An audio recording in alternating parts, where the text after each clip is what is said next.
छत्रपती शिवाजी महाराज की, धर्मवीर संभाजी महाराज की, राष्ट्रसंत तुकडोजी महाराज की।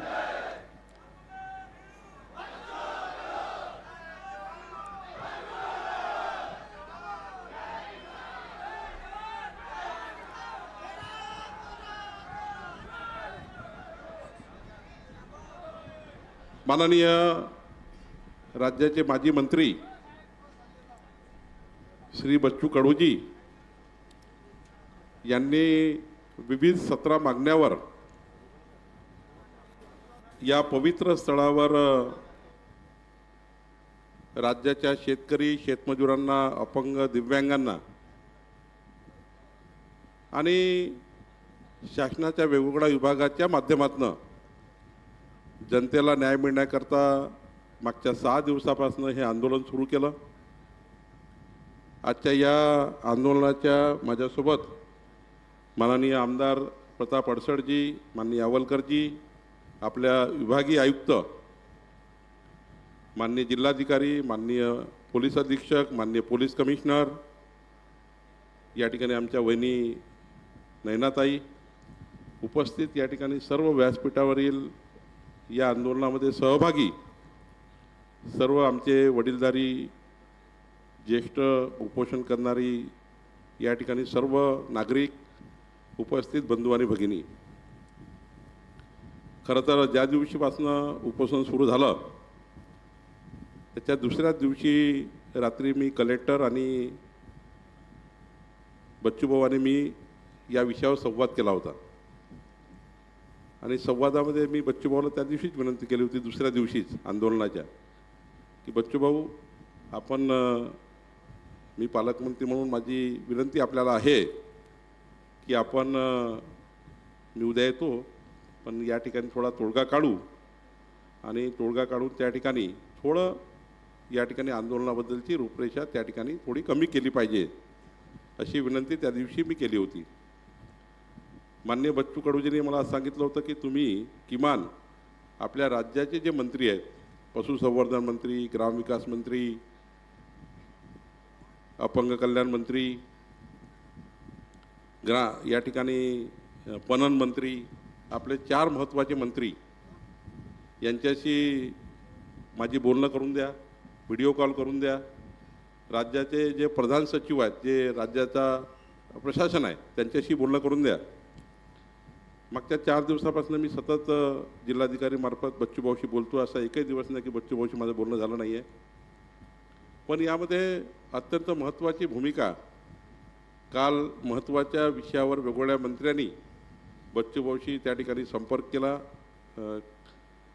आणि त्यामध्ये सर्व मंत्री महोदयांनी तातडीने या बैठका सुरू झाल्या। काल उद्या एक बैठक आहे, एक परवा बैठक आहे, त्याचे शासन आदेश काढणे, त्याकरता छोटे छोटे मुद्दे आहे, काही तर असे मुद्दे आहे की तातडीनं होऊ शकतात, काही मुद्दे असे आहे की जे त्या ठिकाणी पशुसंवर्धनाचा पंकजाताई उद्या अमरावतीमध्ये आहे परवा, तर पंकजाताईंनी सांगितलं की पशुसंवर्धन खात्याचे सर्व निर्णय त्या ठिकाणी मी शासन निर्णय करते। ग्रामविकास मंत्र्यांनी सांगितलं, जयकुमार गोरेजींनी, की त्यांचे निर्णय फार त्या ठिकाणी फार मोठे नाही आहेत, ते होऊ शकतात। माझा महसूल खाता आहे, माझ्या महसूल खात्याचे शेतकरी आपल्या पट्टेवाटपाबद्दलचे निर्णय ते तर जिल्हाधिकारी आणि विभागीय आयुक्त आहे, ते तातडीनं करतीलच, ते माझा अधिकार आहे पट्टेवाटपाचा। या ठिकाणी महत्त्वाचं पणन खातं आहे, त्या पणन खात्याचे जयकुमार रावल यांनी VC केली आहे। आता महत्त्वाचे 2च विषय आहे। आता मी ठरवलं आहे की जे आत्तापर्यंत 4 मंत्री महोदय बोलले बच्चूभाऊशी, त्यांच्या बैठका लावून मी स्वतः, बच्चूभाऊ माझ्या त्या बैठकीला राहणार आहे आणि त्या बैठकी मी स्वतः त्या ठिकाणी आयोजित करणार आहे आणि त्या बैठका आयोजित करून त्या मंत्री महोदयाशी, त्यांच्या विभागाशी बसून त्याचे शासन निर्णय करून आपल्या ज्या मागण्या आहेत त्या मान्य करण्यासाठी जे काही आदेश काढावे लागतात, त्यात बोलल्याने आदेश निघत नाही, प्रशासनाकडनं शासनाकडनं आदेश काढावे लागतात, त्याची फाईल तयार करावी लागतं, तर ती आपण करू।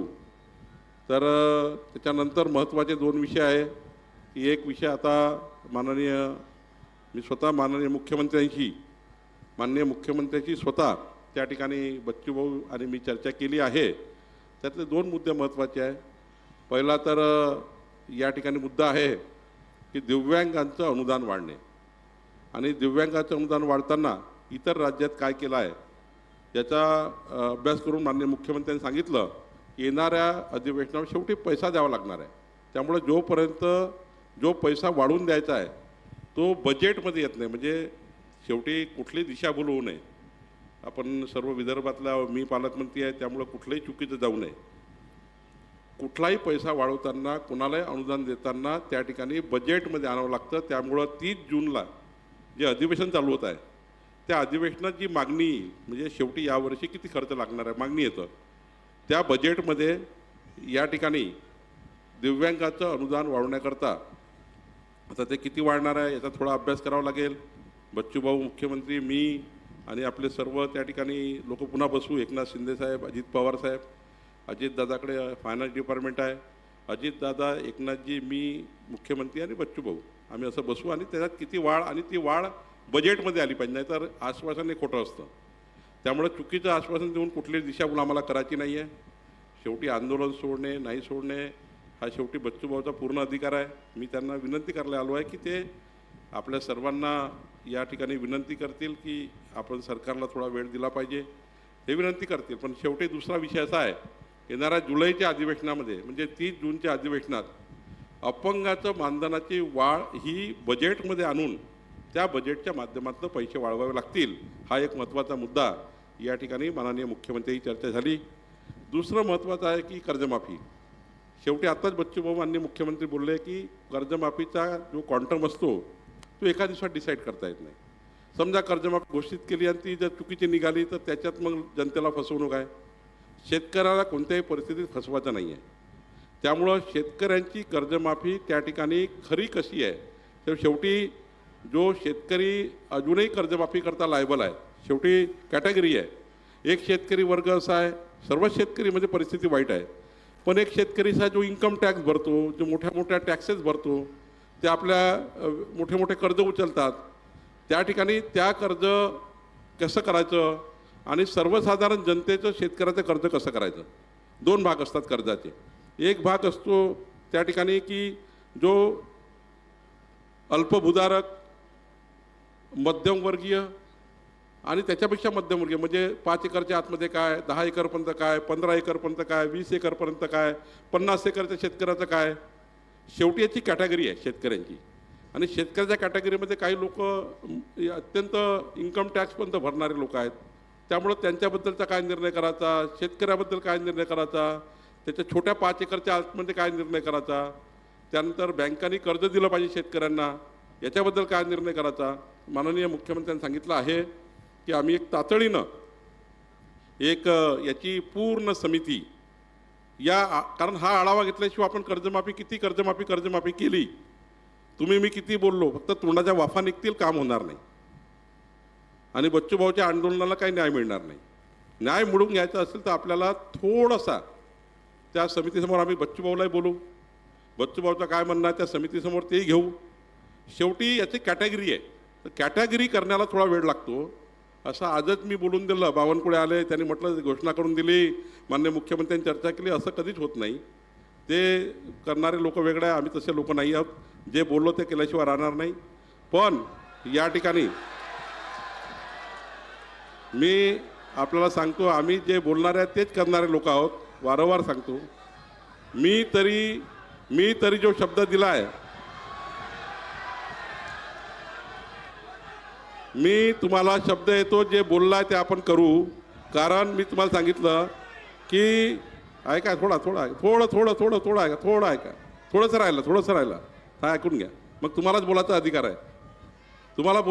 आहे, मी माझं शेवटचं राहिलं तर माननीय आपल्या सरकारने मान्य केलं आहे की माननीय मुख्यमंत्र्यांनी मान्य केलं आहे की तातडीनं कर्जमाफी करता समिती तयार करून या समितीचा पूर्ण रिपोर्ट तयार करून त्यामध्ये मी स्वतः त्या समितीमध्ये बच्चूभाऊ कडूलाही निमंत्रित करील, त्यांचं म्हणणंही त्या समितीमध्ये घेईल आणि त्या समितीमध्ये बच्चूभाऊ कडूंचंही म्हणणं मांडलं जाईल.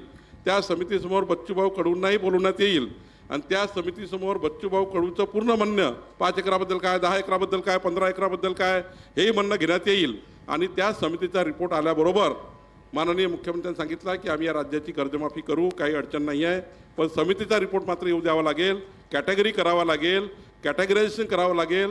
नाहीतर कधी कधी काय होतं, कधी कधी माझा कोणा आरोप नाही आहे, हे अदरवाईज देऊ नका, तुम्हाला जे वाटलं ते वाटू द्या, मी काही चुकीचं सांगणार नाही. कधी कधी काय होतं, ज्या गरीब माणसाला कर्जमाफी व्हायला पाहिजे तो राहून जातो बाजूला, आणि ज्याची नाही व्हायला पाहिजे त्याची होऊन जातं. म्हणजे शेवटी कॅटेगरी आहे एक प्रकारची, आणि त्यामुळं थोडंसा शेवटी निर्णय तुम्हाला करायचा आहे. तुमच्या उपोषण सोडण्याकरता तुम्हाला निर्णय करायचा आहे. पण माझं शासनाची भूमिका मी तुम्हाला सांगायला आलो आहे. या दोन गोष्टी मात्र ज्या महत्त्वाच्या आंदोलनाच्या आहेत, ज्या राज्याकरता महत्त्वाच्या आहे, समाजाकरता महत्त्वाच्या आहेत, त्या दोन्ही गोष्टीबद्दल शासन विचार करतं आहे. माझी विनंती माननीय बच्चूभाऊ कडूंना आहे की शासनातर्फे विनंती आहे, माननीय मुख्यमंत्र्यातर्फे विनंती आहे. या ठिकाणी जसं 6 दिवस झाले आपण माझ्या संपर्कात आहे, आजही माझी विनंती आपल्याला आहे की आपण कृपया काही दिवस सरकारला वेळ द्यावा. पुढच्या या आठवड्यामध्ये, म्हणजे या आठवड्यात बाकी विभागाच्या बैठकी लावून मी निर्णय करून देतो. 2 निर्णय मात्र, एक होईल बजेटमध्ये येणाऱ्या 30 जूनच्या अधिवेशनात दिव्यांगाचा, आणि एक होईल त्या ठिकाणी आपल्या समितीचा रिपोर्ट आल्याबरोबर. हे 2 त्या ठिकाणी विषयाला थोडा न्याय द्यावा लागेल किंवा वेळ द्यावा लागेल. एवढीच विनंती बच्चूभाऊला आहे. माननीय बच्चूभाऊ माझ्या विनंतीला मान्य देतील, आणि बच्चूभाऊला हे माहिती आहे. त्यांचा